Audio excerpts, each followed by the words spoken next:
안녕하세요. 저는 세퍼니의 행복한가라는 심리상담, 부부상담 전문가로 활동하고 있는 세퍼니 한재원이라고 합니다. 일단 제가 교육학 석사, 평생교육사, 심리상담사, 가족상담사 자격증을 가지고 있고요. 상담심리학 석사, 그리고 상담심리학 지금 박사과정 공부를 하고 있고요. 상담 횟수는 제가 한 3만 회 이상인 것 같고요. 기간은 10여 년 정도 됐습니다.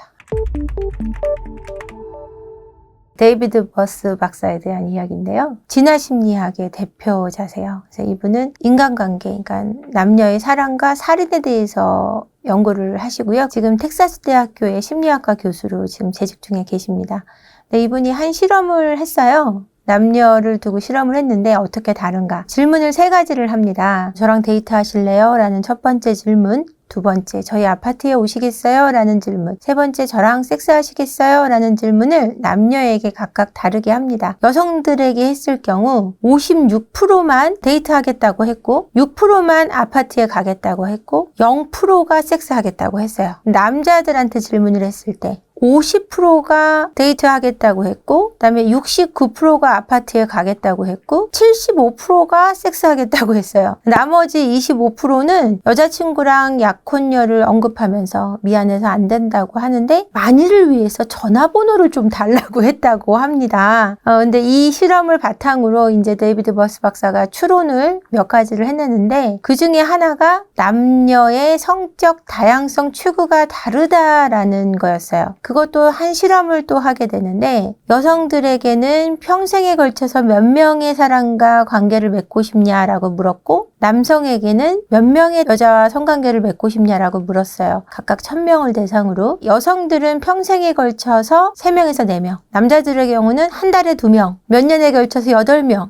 평생에 걸쳐서 18명이라는 평균 숫자가 나왔는데요. 그 실험에 참가한 3명의 남성은 1000명이라고까지 대답을 했어요. 이처럼 남녀의 차이가 크다, 성적 다양성의 욕구가 크다라는 거였는데, 그래서 이 실험에 대해서 제가 말씀드린 적이 있었던 것 같습니다.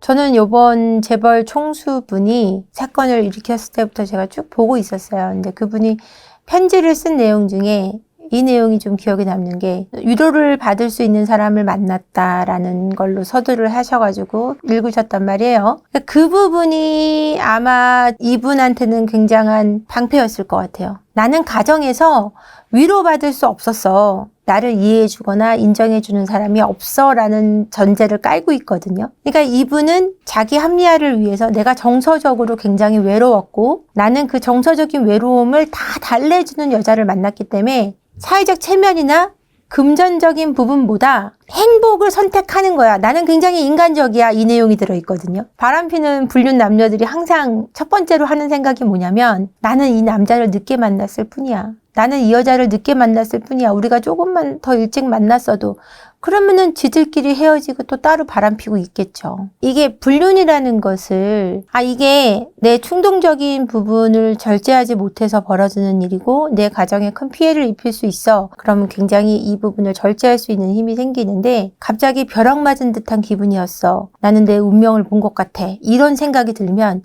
여기서 벗어날 수가 없어지는 거죠. 왜? 그냥 늦게 만났을 뿐이니까요. 마음의 평안을 위해서는 아무것도 필요 없어. 로맨티스트처럼 선언하셨지만 저는 그렇게 보고 있지는 않습니다. 나는 젊고 예쁜 여자랑 살고 싶다. 그냥 그 얘기를 굉장히 멋지게 한 얘기가 아닐까. 지금 결혼하겠다고 있는 2번째 후처분도 기혼자였고 재판부에서 이럴 순 없다라고 얘기한 부분은 그 부분이에요. 그분을 이혼시켜서 한 부분에 대해서 굉장히 지탄하고 계시고 재판부에서 그럼에도 불구하고 가정을 지키겠다고 이야기하는 아내를 그렇게 무참하게 아내를 저버려 놓고 사과는커녕 이번 위자료 판결도 좀 속 시원한 면도 있었는데 저는 우리나라 이 유책 배우자에 대한 특유 재산이고 뭐고 이런 분위기를 없애고 무조건 결혼 생활하고 관계없이 유책 배우자는 그냥 5대5 비율로 가면 아무래도 이 유책에 대한 게 좀 없어지지 않을까, 좀 줄어들지 않더라도 피해를 본 배우자분들이 좀 살아가시는데 위로가 되고 삶을 좀 건강하게 살아가는데 도움이 되지 않을까 싶어요. 상간녀분들은 잘못한 게 없다고 생각하세요. 억울해. 사랑을 했을 뿐인데 이런 일을 왜 당해야 되죠? 그 여자가 뭔데요? 라는 태도를 많이 보이고요. 어떻게든 자기 입장을 전하려고 노력해요. 본인에 대한 측은지심이 상간녀분들은 너무 강하다 보니까 문제 해결할 기미가 안 보여요. 아내분들은 전체를 봐요. 이 가정에 대한 문제를 멀리 바라보고 내 남편을 어떻게 보호할 것인가, 그와 더불어 내 아이들에 대한 미래까지 생각하기 때문에 내 남편의 안위를 먼저 생각해요. 남편분이 다칠까 봐 제일 많이 걱정하시고요. 상간녀분들은 내가 다칠까 봐 걱정해요. 그러니까 그 바람핀 상대가 어떻게 되는지는 신경을 안 써요. 결혼을 한 다음에 바람을 피는 이유는 가장 관계가 깊은 것은 제가 이제 심리학을 하다 보니까 어릴 적 부모와의 관계에서 오는 결핍하고 관계가 제일 깊어요. 근데 이 결핍이 어떤 식으로 드러나는 거냐면 원가족의 모습의 고통을 내 가족에게 투영하게 돼요. 내가 원가족에서 겪던 고통을 그대로 겪고 있다고 생각할 때 내 가정을 행복하게 여기기가 어려운 거예요. 그러다 보니까 바깥으로 도는 선택을 하게 되는데 이게 왜 그렇게 되냐면 내 부모가 갖고 있던 좋은 점과 나쁜 점을 함께 가진 사람한테 끌려요. 그래서 결혼 생활을 하다 보면 그 안에서 고통을 되풀이하고 있다라고 느끼게 되고 집을 편안하게 여길 수 없어요. 사람의 관계는 편안한 게 가장 좋은 거예요. 내가 어떤 정서적인 구원자를 얻고자 결혼을 했는데 결국은 실패했다고 생각하게 되면 다른 정서적인 구원자를 구하려고 할 수밖에 없는 거죠. 그래서 바람이 일어나게 됩니다. 사람이 갑자기 부지런해져요. 갑자기 급격하게 막 몸을 만드시는 분들이 있어요. 이유도 없어요. 주말에 출근 안 하던 사람이 주말에 출근해요. 핸드폰 끼고 있어요. 그건 바람 난 거예요.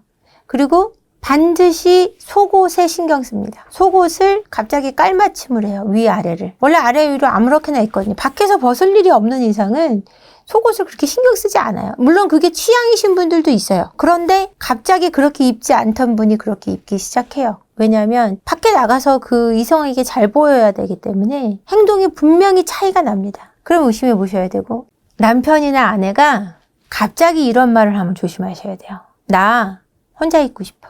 나도 나만의 시간이 필요해. 이러면서 계속 밖으로 돌거든요. 이건 바람 난 겁니다. 근데 이 경우가 다른 경우도 있어요. 우울증이 극심할 경우도 그래요. 우울증은 바람으로 가는 어떤 통로기도 합니다. 그래서 우울증이 걸리면 좀 조심하셔야 되고요. 그리고 또 너 때문에 불행해. 더 이상 너를 사랑하지 않아. 밑도 끝도 없어요. 제가 얼마 전에 상담을 하게 됐는데 남편분이 전화를 하셨어요. 그래서 아내분이 갑자기 당신에 대한 감정이 식었어 라고 얘기를 하더라는 거죠. 언제부턴가 모르겠지만 당신에 대한 마음이 다쳤어. 그래서 이제는 혼자 있고 싶어 라고 얘기를 하더래요. 근데 아내 핸드폰에서 남자들과 채팅을 주고받은 걸 보게 됐다라는 거죠. 자기야 사랑해, 혼자 있기 싫어, 막 이런 내용들이 한 명뿐이 아니고 여러 명하고 이런 경우는 100% 바람이 났다고 보시면 돼요. 뜬금없이 사랑하지 않아. 너 때문에 불행해. 나 혼자 있고 싶어. 혼자만의 시간이 필요해. 혼자만의 공간이 필요해 하면서 집을 나간다든지 아니면은 갑자기 각방을 쓰자고 한다든지. 이건 남녀 공통이에요. 갑자기 우울증이 급격하게 오는 것도 외도의 징후일 수 있어요. 왜냐하면 외도를 몰래 하다가 그 사람하고 헤어졌을 가능성도 있어요. 그런 가능성도 염두에 두셔야 된다고 생각합니다. 바람 피는 분들의 특징은 충동 조절이 안 돼요. 불안이나 충동 조절의 수치가 굉장히 높아요.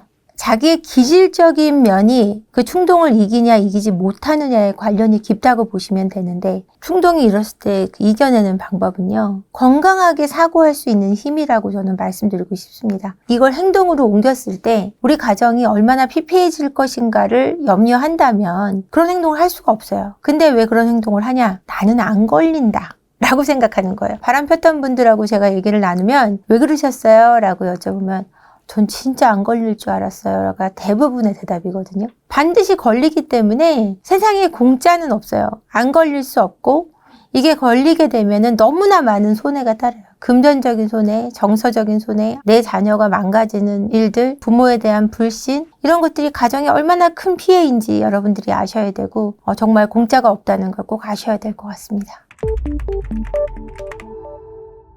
기존에 많이 알고 계신 곳은 등산, 골프, 회사, 유흥, 이쪽을 많이 알고 계실 거예요.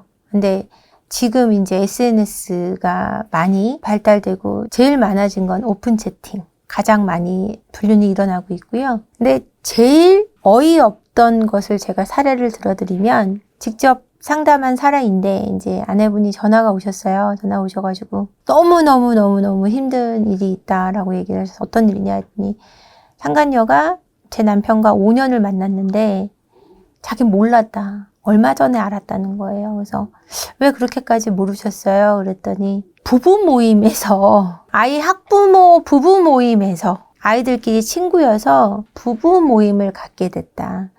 그래서 매년 여름 휴가도 같이 다니고 함께 여행을 다녔는데 그게 한 6, 7년 가까이 됐는데 둘이 불륜을 5년 이상 했더라.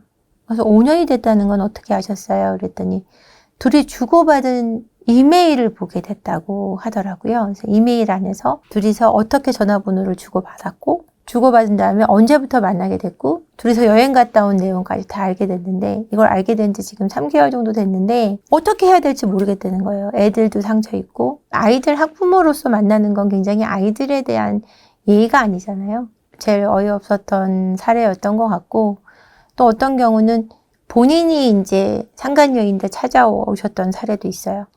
왜 찾아오셨냐면 학부모 모임에 그 아들 친구 엄마가 항상 남편 자랑을 하더라는 거죠. 근데 그게 너무 부러웠대요. 자기 남편에게 사랑을 받지 못하는데 그 남편을 유혹한 거예요. 유혹을 해가지고 자기도 그만큼 사랑을 받고 싶어서 유혹을 했는데 그걸 자기 남편에게 들킨 거죠. 발각이 된 거예요.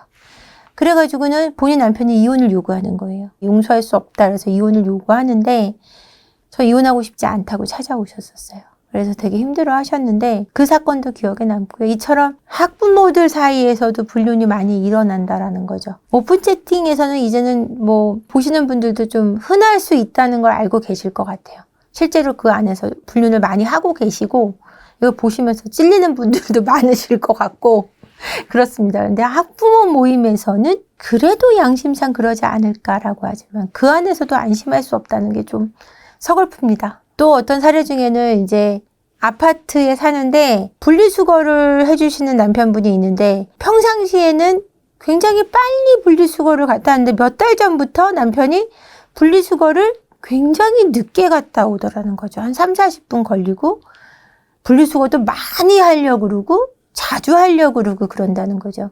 알고 봤더니 분리수거를 하면서 만난 그 다른 층의 아내분과 바람이 나신 거예요. 그래서 그거를 어떻게 잡았냐. 분리수거 가서 하도 안 오니까 내려갔다가 차 안에서 불륜을 하는 장면을 발견해서 잡게 된 케이스도 있었어요.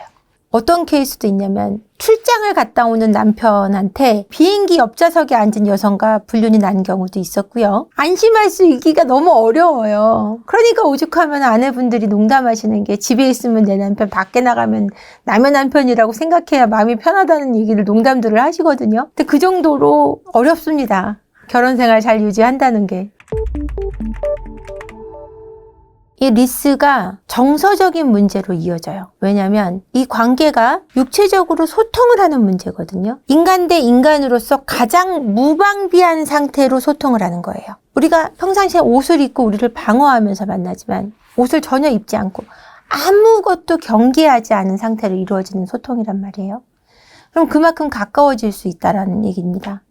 근데 이런 행위가 없다는 거는 어떻게 받아들이시냐면 쾌락을 위한 행위야 라고 생각하시기 때문에 안 해도 된다고 생각하시는 거거든요. 근데 이건 쾌락뿐 아니라 상대에게 즐거움을 주는 것뿐 아니라 내가 이 사람에게 소중하게 여긴다는 의미를 전달하는 거예요. 그래서 내가 어떤 말을 해도 괜찮고 이 사람이 어떤 말을 해도 괜찮아 받아들일 수 있어 이런 태도가 돼가는 거거든요. 근데 이걸 하지 않을 때는 평상시 대화가 적어질 수밖에 없어요. 근데 우리는 대화 잘해요. 이거 안 해도.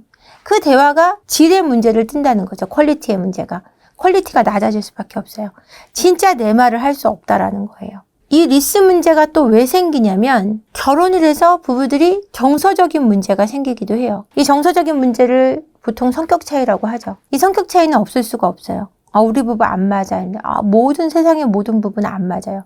안 맞는 부분이 다 있어요. 근데 그 부분이 부딪히게 되면 정서적으로 거리가 생겨요. 그럼 정서적으로 거리가 생겼을 때 관계를 통해서 우리가 다시 그 얘기를 할 수 있는 힘이 생기고 서로 소중하다는 사실을 확인하게 되는데 이 거리가 생긴 다음에 관계를 안 하게 되면 점점점 어색해지는 거예요. 그러다 보면은 관계를 더 할 수 없게 되고, 관계를 더 할 수 없으면 소통이 더 무뎌지고, 관계를 더 할 수 없고, 이게 되풀이되는 거예요. 그리고 결혼하고 나면은 연애 때 안 그랬는데 이 말 해요. 연애 때도 안 그랬잖아. 연애 때는 본인도 안 그랬어요. 저 사람만 안 그런 게 아니라 본인도 안 그랬단 말이에요. 이런 사례가 있었어요. 결혼을 하기 전에 남편이 굉장히 깔끔했었어요 라고 얘기해요. 결혼하더니 이도 안 닦아요 이러는 거예요. 이 안 닦는 사람하고 키스하고 싶으세요? 토할 것 같죠? 이를 안 닦고요. 열흘 집에 있으면 열흘 머리도 안 감아요. 사람으로서 지켜야 되는 관계에 대한 매너에 대해서 지키지 않는 경우도 많아요. 이런 경우 관계하기 싫어집니다. 실제로 저한테 상담 오셔서 아내의 입냄새 때문에 관계를 못 갖겠다는 분이 있었어요. 그리고 너무 뚱뚱해서 관계를 못 갖겠다는 분도 있어요. 어떤 남성분은 거의 140kg가 돼서 오셨는데 아내가 자기랑 관계를 갖기 싫어한다는 거예요. 왜 싫어하는지 모르겠대요. 자기에 대한 분석이 안 되고 자기 객관화가 안 되다 보니까 그냥 당연히 부부니까 날 받아줘야 돼 이런 태도로는 성적인 매력을 유지할 수 없다라는 거죠. 이런 경우 당연히 관계가 안 되지 않을까요? 그리고 남녀라는 것은 성적인 매력을 띄어야 되는데 이런 부분이 약해질 수밖에 없는 게 같은 패턴으로 관계를 맺다 보면 당연히 그 관계가 재미없어지죠. 그러면은 한 사람과 관계를 맺으니까 같은 패턴으로 갈 때 쾌감의 정도가 줄어들 수밖에 없고 자극의 정도가 줄어드니까 그럴 때 당연히 관계가 뜸해질 수밖에 없는데 그걸 조금 더 창의적이고 재미있게 놀이로서 만들어가는 게 아니라 한번 치러야 되는 의식처럼 생각하시는 부분도 많거든요. 이런 사고도 사실은 많은 문제를 가져오고 있다고 생각합니다. 아이를 낳고 나서도 아내분들은 성욕이 아이가 한 3, 4살 될 때까지 뚝 떨어져요. 왜냐하면은 아내분들은 임신에 대한 두려움이 생겨요. 내가 아이를 낳을 때 너무 고통스러웠고 내 몸이 망가졌고 여성분들이 아이를 낳으면 살이 찌는 것 외에 몸의 형태가 조금 달라져요. 골반이 너무 커진다든가 뱃살이 늘어진다든가 뱃살이 없어도 가죽이 늘어진다든가 배가 불렀다가 꺼지니까요. 이런 부분에 대해서 자신이 없어 하세요. 그래서 자기가 자신감을 가질 때 관계도 즐겁거든요. 자신감도 없어지죠. 임신에 대한 두려움, 깊은 기저의 두려움 때문에 성욕도 줄어들죠. 이래서 한 3, 4살이 돼서 그게 회복이 될 때까지 관계를 잘 원하지 않게 되고 관계를 원하지 않는 여성과 관계를 맺고 싶어 하지 않아요, 남성들은. 남성들이 여성에게 너는 굉장히 관계를 잘해 라고 얘기하는 것은 잘 느끼고 나와 관계 맺기를 좋아한다는 의미가 있어요. 그래서 막 밝히는 여자 싫어하지 않아요, 남자들? 밝힌다는 의미가 아니에요. 나하고만 즐거워한다는 거예요. 나를 인정해 준다라는 거죠. 그게 안 될 때 남편분들은 아내하고 관계 맺기가 싫어져요. 실제로 상담을 오셔서 남편분들이 어떤 얘기를 제일 많이 하냐면 통나무 같아요. 나만 노력해요. 노력하지 않는 아내한테 지쳤어요 라고 얘기해요. 물론 저도 관계하는 게 더 좋죠. 근데 아내가 짜증낼까 봐 무서워요. 아내가 또 통나무 같을까 봐 가까이 못 가겠어요. 이렇게 얘기하세요. 어떤 아내분들은요. 관계를 해주고 남편한테 돈을 달라 그래요. 근데 그게 아내분들은 내가 해준다라는 의미를 생각하셔서 그래요. 남자가 해달라고 하는 거고 여자는 해주는 거야. 이런 잘못된 사고방식을 갖고 계시기 때문인데 관계는 함께 하는 거예요. 이왕 해줄 거면 남자가 해줘야 돼요. 그래야 여자가 즐겁고 남자가 내가 해주는 거면 남자들은 굉장히 즐겁거든요. 함께 즐거울 수 있는 방향이에요. 이왕 해줄 거면 남자가 해주는 게. 제가 남자 편이어서 그러는 게 아닙니다, 여러분. 그게 아니라 함께 즐거우려면 그 편이 훨씬 좋다는 얘기예요. 그래서 미스를 해결하기 위해서는 정서적인 기표부터 함께 다시 다져갈 필요가 있어요. 서로 대화를 열어가는 것. 서로가 얼마나 많이 이해하고 있느냐가 리스를 해결할 수 있는 방편입니다. 두 분이서 하실 수 있는 부분도 있고 전문가를 꼭 만나셔야 될 수도 있어요. 그건 리스의 정도에 따라 다릅니다. 실제로 리스 문제를 제가 많이 해결했고 오늘 상담으로 온 커플도 4년 만에 저를 만나고 2달 만에 리스를 해결하셨는데 너무 기뻐하시는 거예요. 우리가 해냈다 그러고 오셨더라고요. 그래서 제가 오늘 굉장히 행복합니다. 네. 이 관계는 재밌어야 돼요, 여러분. 재밌기 위해서 창의적이어야 돼요. 생각을 하셔야 된다는 얘기예요. 지금 하자, 이따 할까? 이런 거 말고 분위기 잡았으면 좋겠다 이렇게 얘기하시는데 분위기 잡는 거 좋죠. 근데 막 10년, 20년, 30년 살아가면서 늘 분위기 잡기 어렵잖아요. 그러니까 안방을 좀 예쁘게 꾸미실 필요가 있어요. 너무 생활 공간으로만 하지 말고 안방 자체가 너무 예쁘기 어려우면 침대만이라도 조금 더 예쁠 필요가 있고요. 그리고 속옷도 이 양 벗을 거 이뻐야 돼 이러시는데 내가 항상 매력적일 수 있도록 준비하시라는 얘기예요. 속옷도 예뻐야 된다라는 거. 또 관계 중에 서로 새로운 체위를 가져가시는 게 굉장히 중요한데요. 남편분들이 아내분이 통나무 같은 게 제일 싫다고 제가 앞선 부분에서 말씀드렸잖아요. 그러니까 다른 체위를 말하는 게 굉장히 어려운 거예요. 관계 중에 소통이 잘 되는 게 굉장히 중요한데 아내분들이 이런 얘기를 제일 많이 하세요. 빨리 하고 끝냈으면 좋겠어. 나 피곤해. 이 얘기하는 순간 성욕이 떨어지는 걸 떠나서 쾌감이 떨어지게 되죠. 그렇기 때문에 관계 맺기가 힘들어지는 거예요. 그래서 다양하게 서로가 체의를 할 수 있도록 마음을 열어주는 부분이 굉장히 중요하고요. 어떤 부부의 경우는 아내분은 천천히 관계를 맺고 싶어 하는데 이게 무슨 뜻이냐면 천천히 애무를 받고 관계를 천천히 템포를 천천히 해가고 싶은 거예요. 남편분은 성격이 너무 급한 거예요. 이럴 경우는 그럼 어떻게 해야 되냐? 천천히 가고 싶어하는 아내분의 템포를 맞춰가야 되는 거예요. 내가 조급한 마음을 억누를수록 사실은 쾌감적인 부분은 훨씬 더 올라가고 관계 맺기도 리스로 가지 않을 확률이 굉장히 높은 거죠. 그러니까 관계 리스로 가는 이유는 서로에 대해서 관심이 없어서예요. 그러니까 관계 속에서도 더한 기쁨을 주려고 노력을 안 하게 되는 거죠. 그래서 여러분 서로에 대해서 좀 관심을 가지셨으면 좋겠습니다. 그것이 리스를 극복하는 가장 빠른 방법일 것 같습니다.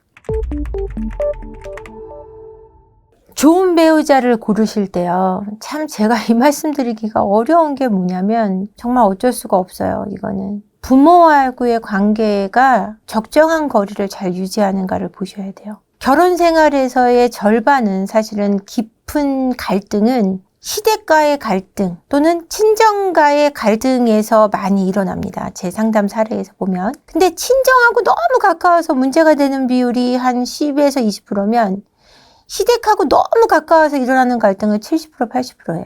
그만큼 아직도 우리 한국 문화적인 그 문제가 잘 해결되진 않았다는 얘기예요. 근데 부모하고의 관계가 왜 문제가 되냐면 부모로부터 이런 시댁 갈등이 일어나는 이유는 분리가 되지 못해서 그래요. 정말 내 가정이 어딘지를 제대로 알지 못하기 때문에 벌어지는 문제거든요. 우리는 결혼을 하고 나면은 우리가 살았던 가정을 원가족이라고 분류해서 부릅니다. 그 이유는 내 가족이 지금 현재 가족이기 때문인데 결혼해서들 뭐라고 얘기해요?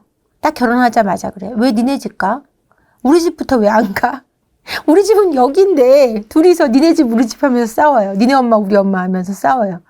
도대체 뭐 하시는 겁니까? 두 분 결혼했으면 두 분이 가족이신데 니네 집 우리 집 하고 싸우시니 어떻게 진짜 가족이 되겠어요? 그렇기 때문에 정말 정서적으로 몸만 온 것이 아니라 정서적으로 독립된 남자와 정서적으로 독립된 여자와 결혼하셔야 돼요. 부부는 결혼을 할 때 정서적인 구원자를 구하는 마음으로 결혼을 해요. 그래서 저 사람이 내 정서적 구원자야. 나 이제 됐어. 이런 마음으로 결혼하거든요. 그래서 내 사랑 반쪽, 너는 내 반쪽이야. 이렇게 결혼하는데 내가 나의 정서적 구원자가 될 때, 내가 나로서 바로 서고 내가 내 스스로 행복할 때 저 사람하고 행복할 수 있다라는 거죠. 저 사람 때문에 내가 행복해야 된다고 생각하실 때 관계를 망치게 됩니다. 내가 행복하고 나로 인해 저 사람이 행복할 수 있도록 해야겠다라는 생각이 맞다는 말씀을 드리고 싶어요. 구독자분들 오늘 영상 끝까지 봐주셔서 감사하고요. 구독과 좋아요도 부탁드리고 저는 부부 상담, 커플 상담 또는 우울증 상담을 주로 하고 있습니다. 힘드신 분들 그리고 힘드신 커플분들 위해서 건강한 가정을 위해서 노력하겠습니다. 많은 응원 부탁드리겠습니다. 고맙습니다.